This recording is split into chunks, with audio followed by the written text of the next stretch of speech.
საქართველოში წინა საარჩევნო კამპანია ძალას იკრებს 25 მაისს პოლიტიკურმა მოძრაობამ ახალი საქართველო მორიგი ოფისი გახსნა ქალაქ ზესტაფონში.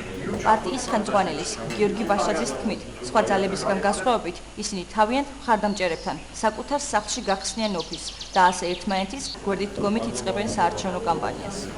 ჩვენ სრულიად განსხვავებული ტიპის მოძრაობა ვართ, რომელსაც ერთვება ახალი საქართველო, ეს უკვე გამოკითხვებით შეირჩა ეს სახელწოდება.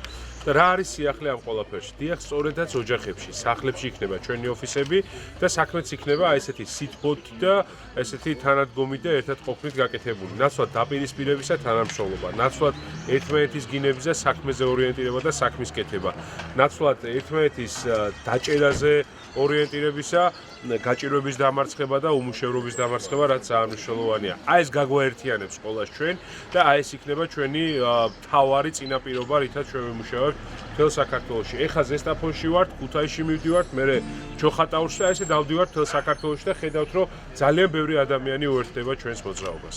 პოლიტიკური მოძრაობა ახალი საქართველოს ოფისი ქალაქ ზესტაფონში პუშკინის ქუჩაზე განთავსდა. სახლის მეპატრონის ლია ღამბაშიძის თქმით, მისი და პარტიის საერთო ინტერესებიდან გამომდინარე მიიღო ეს გადაწყვეტილება. რომ გავიგე საქართველოში იქნება ახალი საქართველო ფონდი ესეთი, რომელსაც აქვს ისეთი მიზნები, რომელიც ჩემს ას ესადაგებოდა.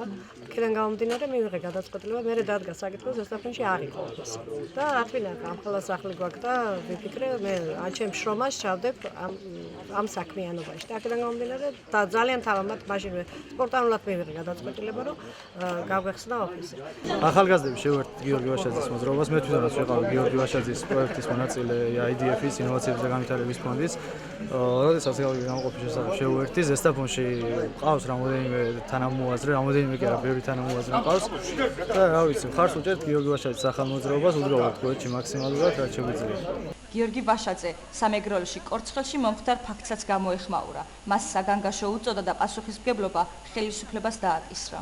ის რაც მოხდა სამეგრელოში, ეს არის საგანგაშო, ეს აბსოლუტურად სხვა რამ არის და არანაირი კავშირი ამას დემოკრატიასთან რა თქმა უნდა არ აქვს. ეს არის ხელისუფლების პირდაპირი პასუხისმგებლობა და ის რაც ხდება გამოძიების კუთხით, რასაც სამართალდამცავი ორგანოები აკეთებენ, სამწუხაროდ აგრძელებს აი ამ დანაშაულებრივ ქმედებას, რომელსაც ქართული ოცნება ჩადის.